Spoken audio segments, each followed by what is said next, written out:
Hello, welcome to Dungeon Dwellers Podcast. I'm your host, Justin. Today we're reviewing the video game movie Resident Evil from 2002, directed by Paul W.S. Anderson, who's an infamous name in the critics' circles, who directed a lot of cool movies in the 90s and the 2000s happened, and he made the terrible video game movies that were the Resident Evil franchise. And since there's a new Resident Evil movie coming out, what was it called? Resident Evil Welcome to Raccoon City, which I'm hearing so many different things about the movie. I don't even know what the fuck is true. Because apparently there's supposed to be a Netflix movie and this movie, and there's supposed to be a Netflix series which has all different castings, so I don't even know what the hell's going on, right? So I decided before I even talk about that movie, I would watch this movie and then compare it to the new one when it comes out. And the reason why I'm playing Digimon right now is because I'm supposed to be doing a review for it sometime soon. I'm supposed to beat it by tomorrow, and that's clearly not going to happen when I have like eight dungeons I gotta clear. So when I do beat this game, that's when the review will come out.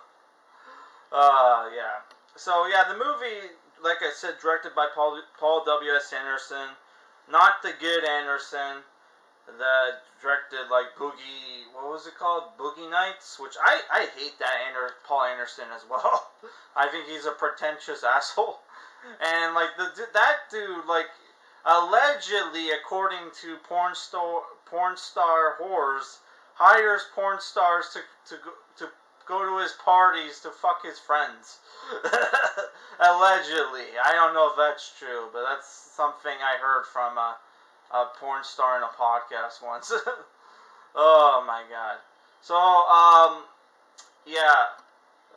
So this movie is about it stars Milla Jovovich, who married Paul W.S. Anderson, as Alice, Michelle Rodriguez as Rain, Eric Mabius, that's an obvious fake name, as Matt, who's like a cop in the movie, who was the star of the Crow movie, Crow Salvation, which is not a bad Crow movie, right?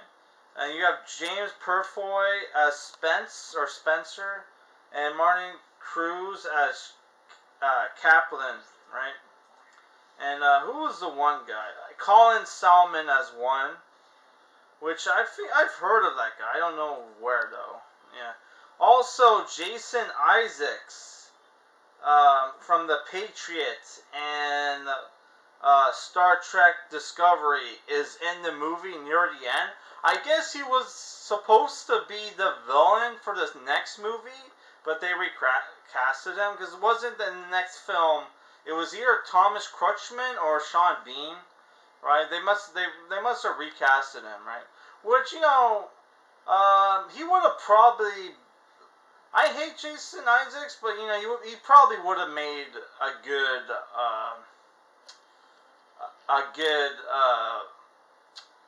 Albert Wesker, right? Yeah. So I should mention I am somewhat a casual of the Resident Evil games. I've only beaten 4 and up, except for 8. I haven't played 8 yet, but I've only beaten 4, 5, 6, and 7, and the Resident Evil Retribution games, or Revelation games for the 3DS, and they made a sequel that came out episodic at first for the Xbox 360, which I played and beat those. Yeah. So I gotta say, this movie, they were trying to make a Resident Evil movie for the longest time.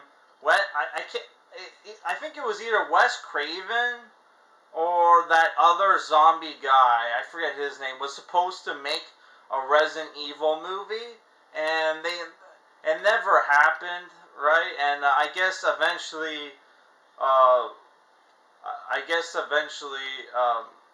Paul W.S. Anderson showed up, who's supposed to be a fan of these games, but doesn't use any of the fucking characters from the games. Or he did later on, as the series went on, right? I think it was like Resident Evil, the 4th or 5th movie, they started using characters from the games, right? And that's my biggest comparison, my biggest complaint of this movie is no characters from the original games are in this movie. I think Spencer might have been a character. Like, wasn't he one of the bad guys or evil scientists in the movie, right? Which, when he turns heel in the movie, it's very obvious that I know I'm spoiling the movie, but it's like, it was very obvious that he was the bad guy in the movie.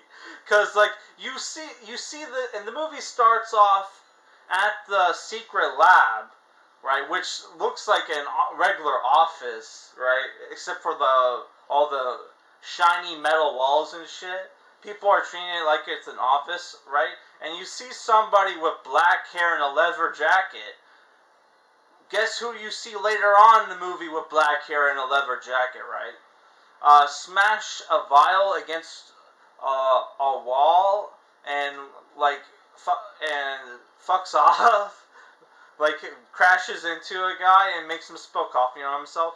And the vial is the T-virus, which you would think a secure biohazard lab that's advanced and created by the Umbrella Corporation, which they start off in the movie telling you that the Umbrella Corporation is evil, right? And controls everything. Did they fucking do that shit in the original games that they just straight up tell you right away? Oh yeah, the Umbrella is evil and is responsible for everything, right? What the fuck, right? Because I'm pretty sure they didn't, but it's been like I said, I never beat the original Resident Evil game. I just seen Let's Plays of it, right? And I do have Resident Evil 0, which was the remake for the GameCube, right? I even have that in the PS4 version, right? So yeah. So what's going on is that Alice, who is played by Milla Jovovich, wakes up in the shower nude, which they try to cover up her, like, the nudity, but then, like, her hard nipples her hard nipples gives it away, right? She has her back to the camera, but her hard nipples are still visible. Right, from a side angle, right? And she's walking around confused, doesn't remember anything. Apparently, she got nerve gassed by the AI computer of the movie, which is voiced by a little British girl called the Red Queen, right? Which is obviously an Alice in Wonderland reference, right? And her home gets attacked by these army dudes who work for the Umbrella Corporation. They kind of look, with the mask on, they kind of look like Hunk from Resident Evil, right? Who was in the second game, right? Who are securing the entrance to the lab, right? The mansion is actually a secret entrance to the lab, and Milla Jovovich's character works for the corporation, right? And her husband, played by James Purefoy, Spence, are supposed to protect the entrance of the lab, right? And they go in and they capture her and this cop who was trying to. Oh my God, is that a fucking? That's a fucking ultimate. Oh man. Oh shit. We might need to change our Digiline. Fuck it. We can handle it. That's the first time I've ever seen an ultimate as, like, a wandering enemy. That's usually just the bosses, right? So, like, yeah. So they, Eric Mabius is a cop who gets captured with Alice, and they get, they're forced to go down into the lab with these guys who are hired by the Umbrella Corporation to secure um, the lab or whatever. It's not exactly. I'm sure they explained it in the movie. It's just that I was watching the movie on BitChute, right? And BitChute is notorious for like fucking with the audio of movie uploads, so like you can barely fucking hear what people are saying. I don't know if that's true, but that's what people say, right? Yeah. So yeah, they for some reason they take the cop and Milla Jovovich's character, who failed at her job, I guess, right, down into the lab, and they're to figure out, okay, what the fuck went on there, right? And nobody told them about the zombie virus, and nobody told them about the liquors. Nobody told them about the zombie dogs, which are all Dobermans, which I guess they were going to perform experiments on the Dobermans, which reminded me of a recent thing that happened on the news, which I don't want to fucking talk about. I don't even want to think about, man. They used fucking beagles. They tortured fucking beagles, man. What the fuck? That's fucked up, man. Oh, that makes me, when I hear shit like that, as a dog owner, it wants me to fucking join PETA. Those fucking clowns, man. Oh my god. Where the fuck is PETA when this fucking shit is going on, man? Jesus fucking Christ. Right? So yeah, they go in there, and at first, it's not till like 30 minutes in the movie till they encounter like zombies, right? At first they get attacked by a laser grid system set up by Alice, which was pretty cool, right? I'm not gonna lie, the deaths, like half the team gets fucking killed by the Red Queen's laser grid system, which when they deactivated, they also opened the locks, which unleashed the zombie horde there.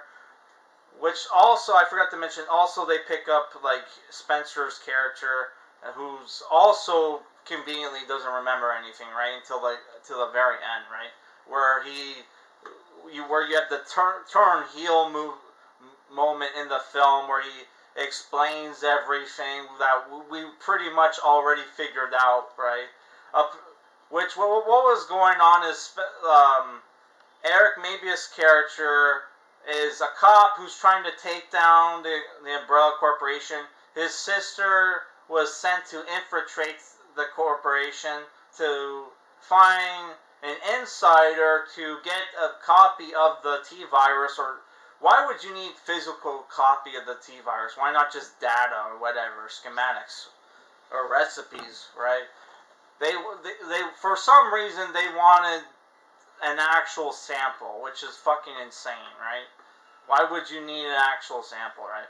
Whatever. It turns out it was Milla Jovovich's character, and her husband found out about this and decided, oh, well, instead of before like she brings down the Umbrella Corporation, I'll just steal it and then steal it and then kill everybody in the lab. But he got stuck on the way out, right? He got nerve gassed by the AI, right? Why didn't she just kill him? Since she has no problem killing people in the movie, right? I don't get it. So that's the story for the film. I pretty much spoiled everything, but like not everything, but pretty much. So like the movie has these action scenes which are very chaotic. And you have, like, this movie came out, like, a few years after The Matrix. So there was this period where action movies were all ripping off. Not just action movies. Like, Buffy ripped off The Matrix, too. But, yeah, there's slow-mo scenes where our main character, Alice, is kicking ass, right? Doing Matrix shit. She's killing zombies with her bare hands, snapping their necks and other bullshit. There's even a scene that straight up from GoldenEye where she uses her thighs to snap a zombie's neck. It was like, what the fuck? Oh my god. You can just run away. You have a high chance of running away from enemies in this game. So I'm just like, fuck it. I need my MP. Right? So yeah, so there's that. There's weird. The movies are rated, right? But there's a lot of deaths earlier on in the film where they cut away from the gore. Like there's a scene where like the office workers or people in the lab are trying to escape from the escape in an elevator, and the elevator gets stuck, and a girl's trying to get out through the door, but the door is stuck, and as soon as her head is popped out, the Red Queen, the bitch that she is, decides, okay, I'm gonna turn the elevator back up, and it's like severs this woman's head off, and then like yeah, but it cuts away before that. There's also other scenes like that, which I don't get when there are scenes later on in the film where they don't censor the gore, right? It's like, what the fuck?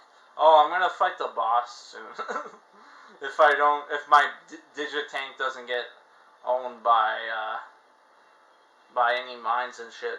So yeah, I don't know. The movie, there's a lot of cringe scenes in the movie. There's really bad CGI. Like the dogs in the movie are CGI. The liquor, which is also called the Hunter in the Resident Evil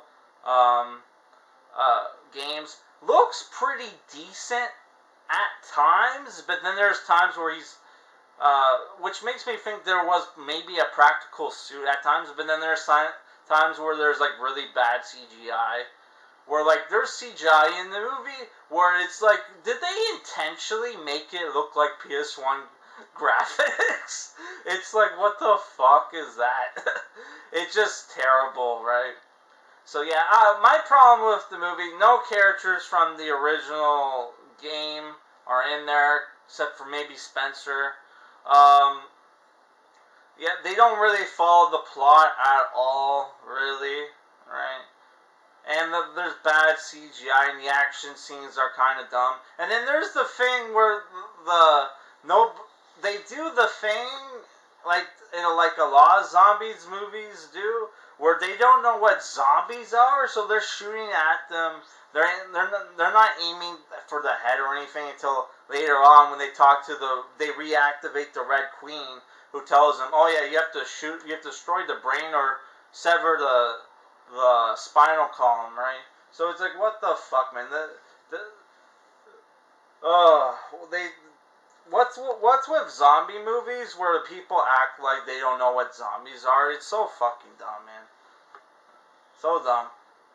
I mean, you can have it where like nobody wants to believe they're zombies because it's so outrageous, but like, come on, man. It's like I know the word isn't zombie isn't copyrighted because you had those Italian ripoff movies where they're called zombie, right? Oh my god. What was the guy's name who George Romero? Yeah, wasn't he supposed he wrote like a screenplay for like a Resident Evil movie, and he wanted to make Chris Redfield like Native American, and like there was like a bunch of dumb shit, right? I'm sure it still would have been better than this fucking movie that we got, right? Or at least the fucking zombie fanboys would have loved it if George Romero made this movie. But yeah, this movie sucks. And I would only give it... There is some cool shit in it, but at best, I would only give this a 5 out of 10. Is the new movie... Here's the thing with the new movie. It does look like...